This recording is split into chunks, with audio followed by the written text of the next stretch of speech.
정치권 동향을 대기자의 시선으로 짚어보는 목요 정치클럽 기자 대기자 시간입니다. 오늘도 최병묵 전 TV조선 해설위원, 성환영 한겨레신문 손님 기자 두 분과 함께하겠습니다. 어서 오십시오. 네. 반갑습니다. 네. 오늘은 최병묵 위원께서 발제해 오셨죠? 네, 윤석열 정부의 안보 전략 이제 공개가 됐는데 이 부분을 가지고 논란이 있고요. 그다음에 KBS 수신료 분리징수 문제.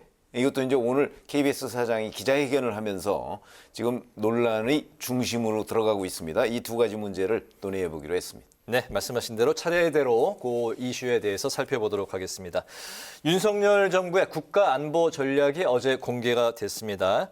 앞선 문재인 정부와는 달리 북한의 핵을 최대 위협으로 규정을 했고요. 또 한미일 중심의 외교 구상이 이 안에 담겨 있습니다.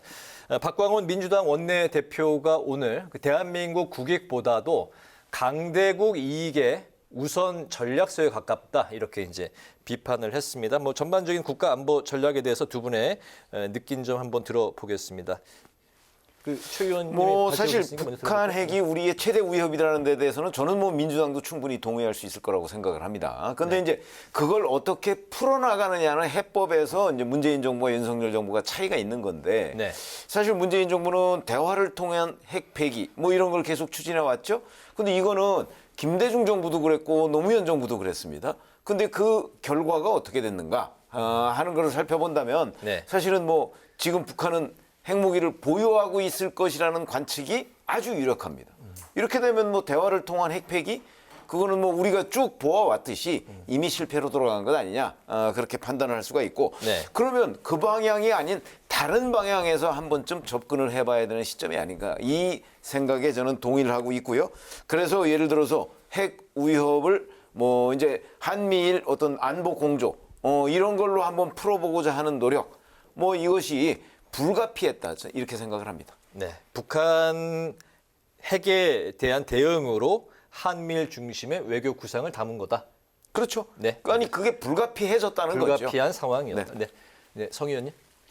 예, 윤석열 대통령이 이제 보수 정당 후보로 당선이 됐죠. 그러니까 정권이 바뀐 겁니다. 그래서 당연히 그 국가 전략, 국가안보 전략도 큰 방향 선회가 있을 것이다. 이렇게 예측이 됐어요. 그래서 오늘 나온 걸 보면 지난 한 1년 동안 열심히 좀 공들여서 가다듬었다. 이런 생각이 듭니다. 박광온 원내대표 얘기는 그냥 야당 원내대표로서 그냥 이렇게 이런 문제가 있다라고 이제 가볍게 비판한 정도인 것 같고요. 이 문제 갖고 실제로 여야 공방이 심각하게 벌어지고 있는 상황은 아닌 것 같습니다. 제가 그 국가안보 전략 저도 개인적으로 관심이 있어서 좀 기사도 써야 되고 하니까 좀 자세히 읽어봤어요. 그런데 오히려 좀 안심을 했습니다. 윤석열 대통령이 미국에 국빈 방문했을 때 이제 그 가치 외교 가치 동맹 이런 얘기를 많이 했고요. 또 우리 이 방송 토론에서도 좀 다룬 적이 있는데 중국하고 북한에 대해서 좀 너무 좀 이렇게 멀리하는 것 아니냐 제가 이제 그런 걱정을 했었는데 이번에 그 안보 전략을 보니까 그래도 많이 균형을 회복을 했어요. 그러니까 이 가치 외교보다 그 앞에 국익 외교를 앞세웠더라고요. 국익 외교 그리고 가치 외교 이런 식으로 순서를 국익 외교를 앞세운 게 전 정상이라고 생각하고요.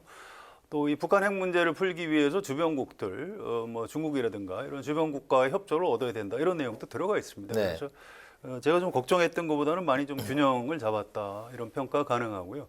한 가지 조금 아쉬운 건 이게 이제 그 북한의 핵에 대해서 우리가 이제 안보 차원에서 어떻게 방어할 것인가 이건 이제 한미일 안보 공조를 강화한다든가 이렇게 해서 해결을 우선 단기적으로 할 수는 있는데 그런다고 해서 북한 핵무기를 없앨 수는 없거든요. 결국은 북한하고 이제 미국을 다시 좀 협상 테이블에 앉혀가지고 북한 핵무기를 폐기하도록 장기적인 플랜 같은 게 좀 있었으면 좋겠는데 아직 여기에는 담고 있지는 않습니다. 그래서 아직 정권 아직 초반이고 하니까요. 미국하고도 이제 공조를 해야 될 테고 그런 그 북한 핵 폐기를 위한 어떤 큰 그림, 영어로 하면 빅 빅픽처 뭐 이런 거를 큰 그림. 좀 보여줬으면 좋겠다 이런 아쉬움이 좀 있습니다. 가치 외교보다 이제 국익 외교에 이제 방점을 뒀다라고 말씀하셨는데 국익 외교 뭐 이렇게 실리 외교, 그렇습니다. 가치 외교라고 하면 뭐 명분이라고 생각하면 되겠습니까?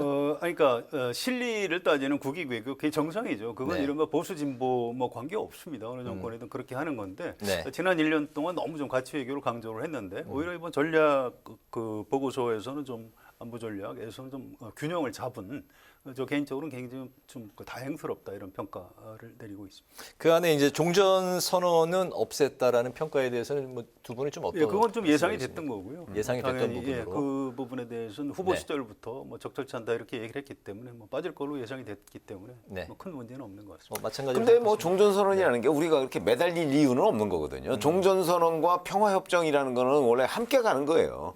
그렇기 때문에 그거는 이제 남북 간에 무슨 그 앞으로 그 한반도의 미래를 위해서 협상을 하면 네. 당연히 종전선언이라는 거는 그 평화 체제하고 이렇게 동전의 앞뒷면이기 때문에 그걸 따로 떼서 이거를 하기 위해서 우리가 뭘 해야 되겠다?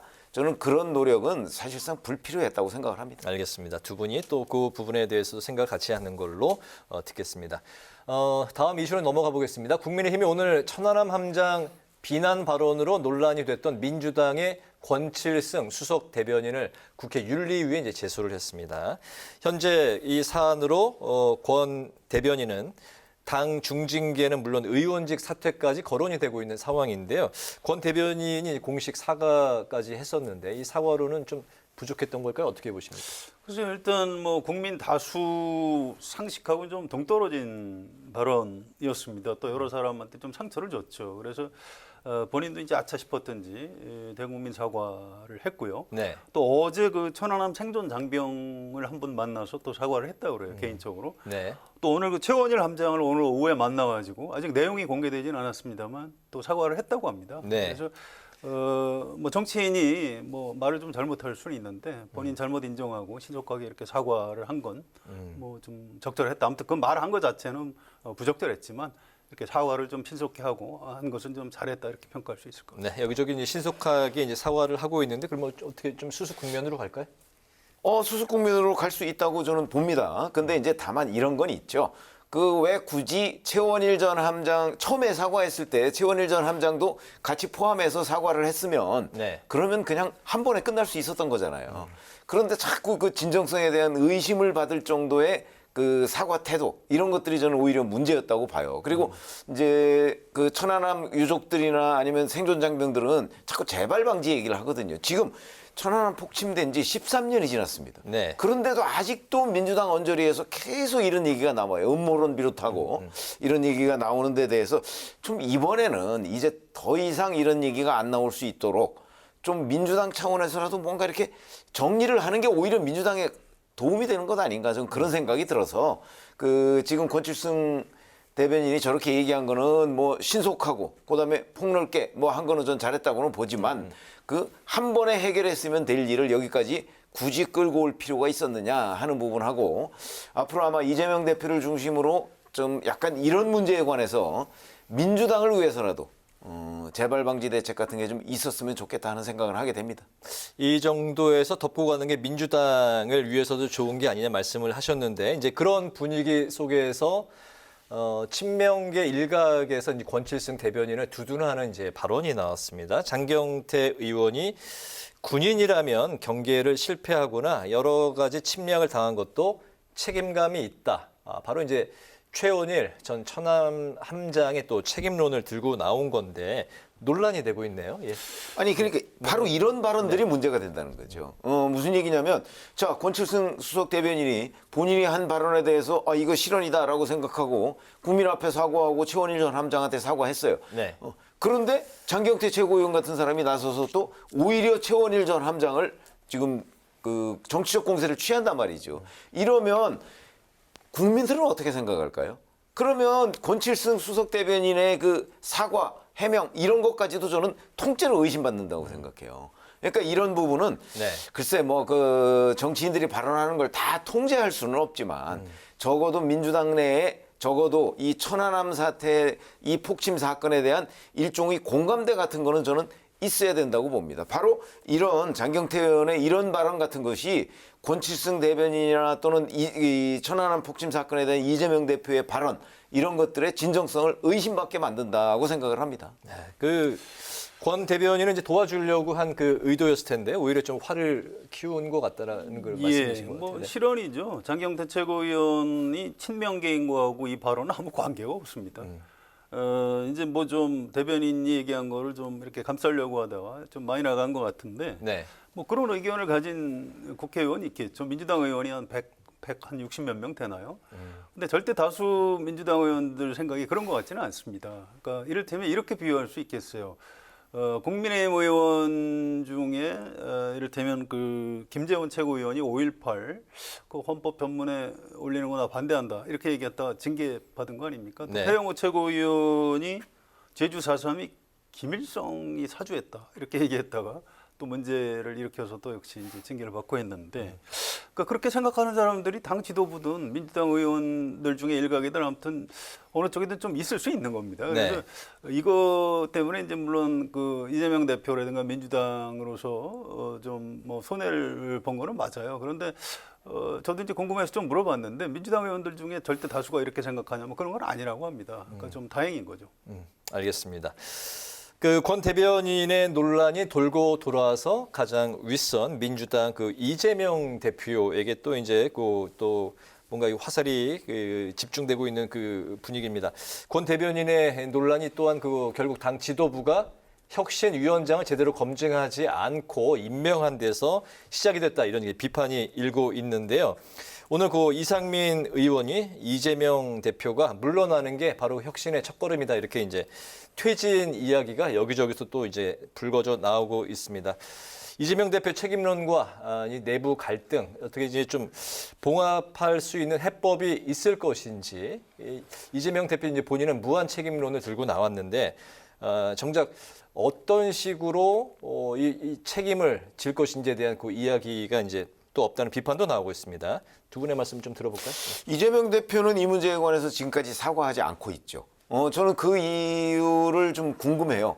왜 그러는지. 사실 이거는 그 이래경 씨를 이렇게 지명해서 9시간 정도 만에 사퇴하고 이거 굉장히 큰 인사파동입니다. 네. 그 인사파동에 가장 큰 책임이 이재명 대표한테 있잖아요. 그러면 그 부분에 관해서 적어도 유권자들이나 당원들한테 사과하고 그다음 국면으로 저는 넘어가야 된다고 보는데 지금 계속 사과를 안 하고 미적미적거리고 있어요. 대표에게 책임이 있다. 이거는 이제 사과로 인정이 안 저는 되는 사과 부분이에요. 정도로 넘어갈 수 있다고 봅니다. 왜 그러냐면 그렇다고 뭐 인사파동 한 번 있다고 대표직을 내놓으라 이거는 또 무리한 얘기고요. 그러니까 충분히 그렇게 넘어갈 수 있고 국면을 바꿀 수가 있는데 안 바꾸면 계속 이런 그 대표직 사퇴 요구에 시달릴 가능성이 있어요. 그래서 제가 보기엔 이재명 대표가 이 부분을 조금 더 정무적으로 정리하고 넘어갈 필요가 있겠다. 네. 저는 그렇게 생각을 하는 봉합할 입장입니다. 해법은 대표의 사과. 그리고 나서 네. 사과하고 다음 국면으로 넘어가는데 그 다음 국면이라는 건 네. 새로운 혁신위원장을 찾아야 되는 거잖아요. 그 국면으로 넘어가면 되는 거죠. 네. 저는 퇴진론에 대해서만 좀 말씀을 드릴게요. 퇴진론이 원래 있었습니다. 이상민 의원이라든가 뭐 조응천 의원 또 이런 몇 분들이 일국 대표가 퇴진을 해야 민주당이 바뀔 수 있다 이런 얘기를 했었고요. 이 사안 이전부터 계속 좀 이전부터 있었죠. 있었죠. 예, 예. 예. 그런데 이제 이번 일로 이제 돈봉투 사건, 김남국 의원 사건, 또 이번에 그 혁신위원장 인사 이런 것이 겹치면서 야 이거 결국 퇴진해야 되는 것 아니야? 이제 이런 목소리가 이제 조금 더 좀 무게가 실리는 거는 사실이에요. 그런데 이것도 이제 민주당의 이제 당원들이나 의원들이 결정할 문제긴 한데요. 이를테면 아직 좀 시간이 더 필요하다고 합니다. 무슨 얘기냐면 총선은 내년 4월에 치르는데 네. 그럼 지금 이재명 대표가 물러나면 전당대회를 다시 해야 되는 건지 뭐 비대위 체제로 가야 되는 건지 또 비대위를 세운다면 어떤 분을 위원장을 해야 되는 건지 당 내에서 해야 되는 건지 뭐 밖에서 영입해야 되는 건지 지금 혁신위원장 외부에서 모시려다가 이렇게 사고가 났는데 비대위원장 모시는 건 뭐 더 큰 문제죠. 그래서 이런 것들이 정리가 안 됐고요. 또 안에서 비대위원장을 하면은 정청래 최고위원이 대행을 해야 되는 건지 박광원 원내대표가 해야 되는 건지 물론 당원 당규에는 정해져 있습니다만 정치적 합의가 더 중요하거든요. 네. 이런 중요한 쟁점들이 지금 정리가 안 돼 있는 상태입니다. 그래서 여러 가지 악재가 터지긴 했는데 지금 당장 이재명 대표 퇴진하라 이 주장에 무게가 실리는 것 같지는 않고요. 좀 더 민주당 안에서 이제 논쟁이 어떻게 진행되는지 이런 것들을 좀 더 지켜봐야 될 것 같습니다. 알겠습니다. 다음 KBS TV 수신료 이야기로 또 넘어가 보겠습니다. 대통령실이 전기요금과 KBS TV 수신료를 분리 징수하도록 법령 개정을 권고한 것에 대해서 이제 여야가 현재 맞서고 있는 상황입니다. 이게 이제 국회에 처리 없이 바로 실시가 될 수 있는 그 상황이기 때문에 그렇죠. 예, 임박해 있는 그 상황이기 때문에 여야가 더욱더 첨예하게 지금 맞서고 있는 상황입니다. 민주당이 대통령실을 항의 방문했고요. 공영방송 장악 시도다 이렇게 이제 비난을 했고 반면 국민의힘은 국민의 요구다 이렇게 이제 맞서고 있는 상황입니다. 두 분의 말씀 또 들어볼까요? 예. 이게 일단 국민의 요구 맞죠. 돈을 내가 텔레비전으로 KBS 안 보는데 돈을 내가 내야 된다. 여기 동의할 사람이 어디 있겠습니까? 그래서 이건 이 약간 논점이 다른 것 같아요. KBS 수신료 문제는 우리 한국 사회에서 굉장히 오래된 문제입니다. 이걸 아이디어를 내서 그나마 이제 통합 징수를 하고 있는 건데 이걸 분리 징수할 경우에 그러면 수금하는 사람들을 따로 인력을 고용을 해야 되는 건지 일본식으로 아니면 이참에 아예 그냥 폐지를 해야 되는 건지. 근데 이제 KBS 수신료를 이제 분리징수하거나 폐지를 하면은 현실적으로 이제 KBS 수입이 굉장히 많이 줄 거 아니겠습니까? 근데 그럴 경우에 그러면 KBS가 그럼 이제 공영방송의 위상을 어떻게 해야 되는 건지 또 이제 국가재난방송이죠. 그런 것들을 어떻게 해야 되는 건지. 그러니까 이제 자본주의 논리로 경영 논리로는 수지타산이 안 맞는 그런 분야를 KBS에서 많이 지금 방송을 하고 있는 분야가 있거든요. 네. 그런 부분은 그러면 어디서 하는 게 옳은 건지 이런 데 대한 토론이 조금 더 필요하다고 봅니다. 지금 네. 국민들이 그냥 KBS 수신료 내기 싫다 이런 약간 정서적인 여론에 기대해서 덜컥 결정할 일은 아닌 것 같아요. 좀 더 제가 말씀드린 그런 내용을 가지고 정부 또 국회에서 좀 더 토론을 거쳐서 조금 더 차분하게 갔으면 좋겠다 이런 생각입니다. 정부가 기다릴까요? 글쎄 잘 모르겠어요. 이제 이게 실제로 그러니까 KBS를 좀 손볼 의도가 있어서 그렇다라고 저는 믿고 싶지는 않아요. 우리 정부가 그렇게 악당이 아니지 않습니까? 그래서 또 방송이 그렇게 쉽게 장악되는 것도 아니고요. 그래서 어쨌든 국민 여론이 중요한데 현재 국민 여론은 분리징수하자에게 압도적이 다수죠. 그런데 야당 입장에서는 혹시 방송 장악하려고 하는 것 아니냐 이제 이런 의심의 시각이 있는데 네. 좀 더 이제 논쟁이 당분간은 좀 계속된다고 봐야 되겠죠. 네. TV 수신료가 KBS 전체 재원의 40%를 차지하는 거의 50%에 육박하죠. 네. 그렇다고 해요. 근데 그러니까 KBS로서는 이 부분에 이제 사활을 걸 수밖에 없고 오늘 KBS 사장이 기자회견을 했잖아요. 네. 그러면서 만약에 이 분리징수안을 철회하면 본인이 사장직을 사퇴하겠다. 이제 이렇게 얘기를 했는데 그건 이제 조건부 사퇴론이에요. 그 얘기는 사퇴하지 않겠다는 거하고 저는 같은 걸로 이해를 합니다. 아, 그렇습니까? 네. 그리고 이제 대통령과의 면담까지 요구를 했어요. 이거는 거의 저는 정치인 흉내라고 보거든요. 대단히 부적절한 제안이죠. 아니 KBS 사장이 자기네들 현안 해결하자고 대통령과의 면담을 요구한다는 게 말이 됩니까? 그런 점에서 본다면 KBS가 바로 이런 문제 때문에 저는 소위 공영방송으로서의 존립 기반을 의심받는다고 저는 생각을 합니다. 그리고 지금 성한영 기자께서 말씀하신 그런 부분 있잖아요. KBS 위상을 어떻게 할 것이냐. 이 부분은 진지하게 논의를 해야 돼요. 저도 거기에는 동의를 합니다. 그러나 KBS가 지금처럼 온갖 편파 이런 여러 가지 문제점 방만 경영 이런 데의 논란의 중심에 늘 서는 것 그 자체를 저는 KBS 사장이 앞장서서 해결해야 된다고 보는 거죠. 왜 그런 얘기는 안 합니까? 더군다나 수신료 문제는 지금 KBS 안테나 세워서 KBS 본방 시청하는 사람이 거의 없을 겁니다. 대부분 다 케이블 TV로 KBS를 보는 사람도 케이블 TV로 보거든요. 네. 그래서 그 이중 부담 문제도 나와요. 케이블 TV 시청료 내잖아요, 우리가. 거기다가 KBS 시청료를 또 낸다. 이게 이제 이중 부담 얘기도 나오는 게 현실이니까 이런 문제를 종합적으로 평가를 해서 자, KBS의 위상을 어떻게 가져갈 것인가. 뭐 일부에서는 또 뭐 아예 국영 방송으로 하자 뭐 이런 제안도 나옵니다. 오히려 KBS 사장이 할 일은 KBS의 위상을 지금 어떻게 할 것인가에 대한 정부 여당과의 그 어떤 토론, 협의 뭐 이런 것들을 제안해야지 대통령 면담 뭐 이거 철회하면 내가 사장직을 내놓겠습니다.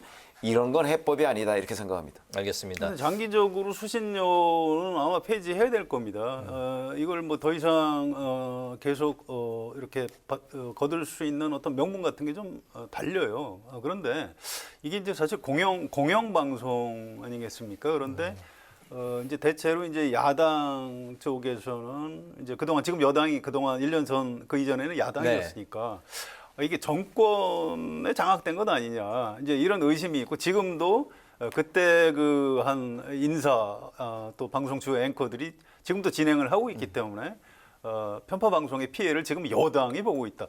그러니까 윤석열 대통령 국정 지지율이 굉장히 낮은 게 이 방송의 편파 방송 때문이다. 이제 이런 주장을 하고 있습니다. 이제 그게 뭐 이제 그렇게 공격할 수 있는 그 여지는 있다고 봐요. 그건 이제 원래 정치에서 여야가 이제 원래 좀 상대적인 거니까.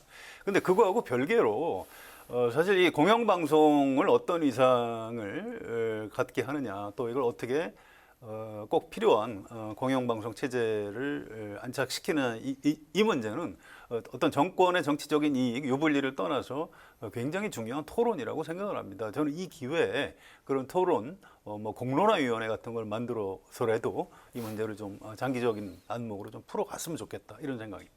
점차적으로 나중에는 수신료가 좀 폐지되는 쪽으로 갈 것이다라고 이제 뭐 말씀을 그렇습니다. 하셨는데 저는 그렇게 봅니다. 일본 그 NHK 같은 경우는 우리보다 그 몇 배의 그 수신료를 낸다고 오늘 그 KBS 관계자가 방송에서 그 이야기를 하던데 외국 사례도 이제 공영방송이 우리 그 현재보다는 훨씬 아니, 많은 뭐 영국의 그런 나라들이 BBC나 좀- 일본 네. NHK 얘기를 하잖아요. 네.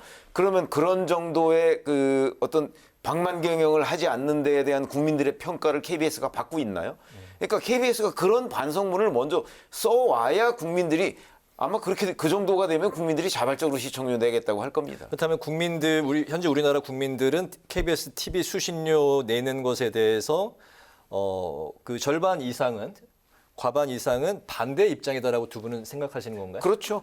그게 KBS의 편파성 또는 뭐 어떤 그 방만 경영 뭐 이런 것들 그런 것들이 전 상당한 원인을 제공하고 있다고 대통령실이 생각합니다. 주장하고 있는 또 국민의힘이 주장하고 있는 국민의 요구다라는 이거 섞여 있는 것 같아요. 그때 방송의 편파성에 대해서 좀 걱정하는 그런 네. 시청자들도 계시겠지만 일단 수신료를 별로 내고 싶지 않은 겁니다. KBS를 잘 보지도 않는데 내가 그걸 왜 내야 돼? 이렇게 생각하는 거죠. 그래서 상당한 좀 토론이 필요할 것 같습니다. 알겠습니다.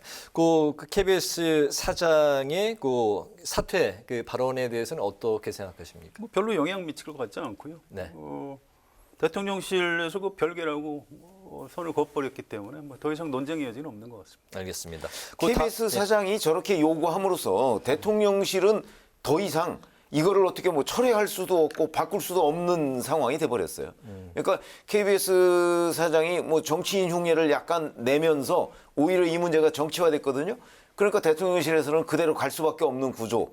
이걸 KBS 사장이 자초했다 저는 그렇게 봅니다. 알겠습니다. KBS TV 수신료 그 이야기에서 이제 오늘 마지막 이슈 뭐 간단히 좀 살펴볼까 합니다. 오늘 그 여야가 일본 후쿠시마 오염수에 대한 검증 특위를 이제 구성하고 청문회를 개최하는 데 합의했습니다. 여기서 이제 과연 정말 국민들이 원하는 송곳 검증이 이루어질 수 있을까? 두 분의 오늘 그 마지막 좀 이 토론의 마지막 이야기 좀 들어볼까요? 어떻게 생각하십니까? 뭐 저는 그럴 수 있다고 생각을 합니다. 왜냐하면 후쿠시마 오염수가 반일 정서에 기대서 뭐 오염수 방류 안 된다. 우리가 그렇게 얘기한다고 일본이 오염수 방류할 거 안 하고 뭐 이러는 거 아니거든요. 네. 어차피 IAEA에서 그 검증하는 것이 제일 중요한 요소고요. 일본이라고 뭐 일본 국민들 건강 문제 걱정 안 하겠습니까? 그렇기 때문에 이거는 과학적으로 다뤄줘야 될 문제지 여기에 정치가 엮여서 무슨 반일 감정에 편승해서 이걸 국내 정치에 활용한다? 그거는 부적절하기 때문에 제가 보건대 여야가 뒤늦게나마 그래도 이런 청문회 같은 거에 합의해서 네. 정말 과학적이고 합리적으로 접근해서 결론을 냈으면 좋겠다. 저는 상당히 기대하고 있습니다. 네. 이 청문회 자체가 굉장히 필요한 겁니다. 원래 그 국회가 이제 국민의 대표지요. 근데 일반 국민들이 이 후쿠시마 수산물에 대해서 걱정을 하는 건 무슨 반일의 문제가 아니고요.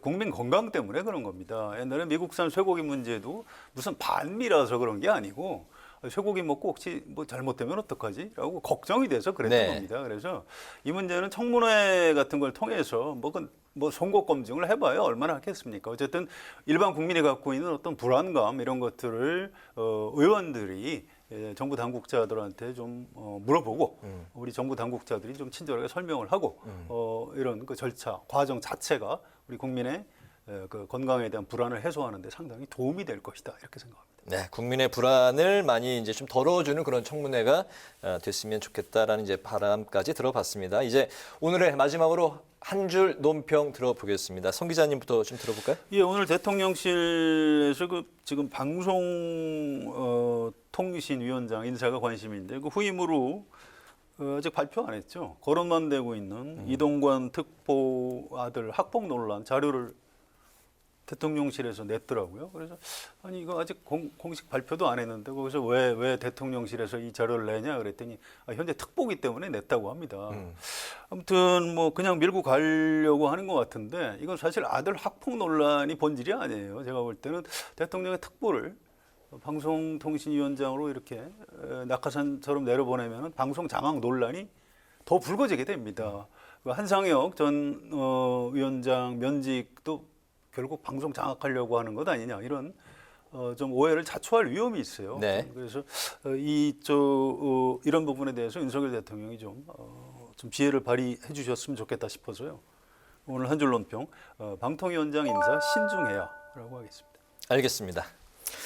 자, 그 윤석열 정부의 안보 전략 저희가 이제 그 초반에 얘기를 했었는데 그때도 제가 말씀을 드렸지만 바로 그 김대중 정부 때부터 계속되어 온 북한 핵 폐기 노력 뭐 이런 것들이 이제 결국 그 이 진보 정권 15년 동안 저는 실패로 돌아갔다고 보거든요.